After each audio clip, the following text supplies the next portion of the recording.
മണിപ്പൂർ കലാപത്തിൽ മോദിക്കെതിരെയുള്ള വിമർശനമെന്ന മട്ടിൽ RSS മേധാവി മോഹൻ ഭാഗവതിന്റെ പ്രസ്താവന കാപട്യമാണെന്ന് KPCC അധ്യക്ഷൻ കെ സുധാകരൻ. തിരഞ്ഞെടുപ്പ് കാലത്ത് BJPക്കും മോദിക്കും വേണ്ടി രാജ്യത്ത് വർഗീയ മതിലുകൾ പണിയാൻ കൈമൈ മറന്ന് വേല ചെയ്ത ശേഷം ഇപ്പോൾ നാടിന് നേർവഴി കാട്ടുന്ന രീതിയിൽ പ്രസംഗം നടത്തുന്ന RSS മേധാവി മോഹൻ ഭാഗവതിന്റേത് കാപട്യം മാത്രമാണ്. നാഗ്പൂരിലെ RSS ആസ്ഥാനത്ത് നിന്നുള്ള നിർദ്ദേശങ്ങളും ഉത്തരവുകളും അതേപടി രാജ്യത്ത് പ്രാവർത്തികമാക്കുകയാണ് നരേന്ദ്രമോദി കഴിഞ്ഞ 10 വർഷവും ഭരണത്തിലിരുന്നു കൊണ്ട് ചെയ്തത്, സുധാകരൻ പറഞ്ഞു. ആട്ടിൻ തോലണിഞ്ഞ ചെന്നായയെ ആരും ആടായി കാണില്ല. അത് മോഹൻ ഭാഗവത് തിരിച്ചറിയുന്നത് നല്ലതാണ്. വർഗീയത പ്രചരിപ്പിക്കുന്നതിൽ BJPയും RSSും തമ്മിൽ ആരാണ് കേമനെന്ന മത്സരമാണ് ഇപ്പോൾ നടക്കുന്നത്. അതിന്റെ ഭാഗം മാത്രമാണ് ഇപ്പോഴത്തെ RSSന്റെ വിമർശനം. ഫേസ്ബുക്കിൽ എഴുതിയ കുറിപ്പിൽ സുധാകരൻ പറഞ്ഞു. ഫേസ്ബുക്ക് പോസ്റ്റിന്റെ പൂർണ്ണരൂപം ഇങ്ങനെയാണ്: തിരഞ്ഞെടുപ്പ് കാലത്ത് BJPക്കും മോദിക്കും വേണ്ടി രാജ്യത്ത് വർഗീയ മതിലുകൾ പണിയാൻ കൈമൈ മറന്ന് വേല ചെയ്ത ശേഷം ഇപ്പോൾ നാടിന് നേർവഴി കാട്ടുന്ന രീതിയിൽ പ്രസംഗം നടത്തുന്ന RSS മേധാവി മോഹൻ ഭാഗവതിന്റേത് കാപട്യം മാത്രമാണ്.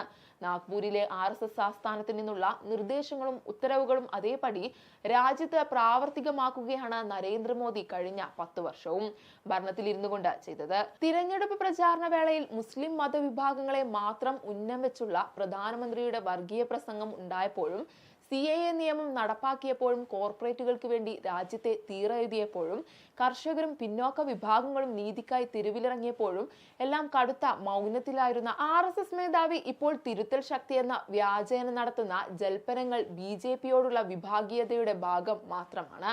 കഴിഞ്ഞ 10 കൊല്ലവും NDAയുടെ ഭരണം സംഘപരിവാറിന്റെ തീവ്ര ഹിന്ദുത്വ നിലപാടുകളിൽ ഊന്നിയായിരുന്നു. വർഗീയത പ്രചരിപ്പിക്കുന്നതിൽ BJPയും RSSും തമ്മിൽ ആരാണ് കേമനെന്ന മത്സരമാണ് ഇപ്പോൾ നടക്കുന്നത്. അതിന്റെ ഭാഗം മാത്രമാണ് ഇപ്പോഴത്തെ RSSന്റെ വിമർശനം. അത് താൽക്കാലിക പ്രതിഭാസം മാത്രമാണ്. RSSന്റെ തണൽ ആവശ്യമില്ലെന്ന BJP അധ്യക്ഷൻ JP നഡ്ഡയുടെ നിലപാടിനെതിരായ പ്രത്യാക്രമണമാണിതെല്ലാം. അതുകൊണ്ട് തന്നെ RSS നിലപാടിൽ തെല്ലും ആത്മാർത്ഥത പ്രതീക്ഷിക്കേണ്ടതില്ല. ആട്ടിൻ തോലണിഞ്ഞ ചെന്നായയെ ആരും ആടായി കാണില്ല. അത് മോഹൻ ഭാഗവത് തിരിച്ചറിയുന്നത് നല്ലതാണ്. 2023 മെയ് മാസത്തിൽ മണിപ്പൂരിൽ വംശീയ കലാപം പൊട്ടിപ്പുറപ്പെട്ടത് മുതൽ അവിടെ സമാധാനം പുനഃസ്ഥാപിക്കാൻ കാര്യമായ ഇടപെടൽ നടത്താത്ത RSS ആണ് ഇപ്പോൾ മണിപ്പൂരിനെ ഓർത്ത് വിലപിക്കുന്നത്. ഇരുവിഭാഗങ്ങളുടെയും ആക്രമണങ്ങളിലും പ്രത്യാക്രമണങ്ങളിലും 200-ലധികം പേരാണ് കൊല്ലപ്പെട്ടത്. വീടുകളും സർക്കാർ സ്ഥാപനങ്ങളും അഗ്നിക്കിരയായി. ഇതോടെ നിരവധി പേർ സ്വന്തം നാടും വീടും ഉപേക്ഷിച്ച് മറ്റിടങ്ങളിലേക്ക് പലായനം ചെയ്തു. ഇതിന്റെയൊന്നും കൃത്യമായ കണക്ക് പോലും സർക്കാരിന്റെ പക്കലില്ല. ഇപ്പോൾ ചാരിത്ര പ്രസംഗം നടത്തുന്ന RSS മേധാവി ക്രിസ്ത്യൻ വിഭാഗങ്ങളെ കൂട്ടക്കുരുതി നടത്തിയപ്പോൾ എവിടെയായിരുന്നു? തിരഞ്ഞെടുപ്പിൽ അമ്പെ പരാജയപ്പെട്ടു നിൽക്കുമ്പോൾ ഇപ്പോഴുണ്ടായ മനംമാറ്റം RSSന്റെയും BJPയുടെയും രാഷ്ട്രീയ ഗിമ്മുകൾ മാത്രമാണ്.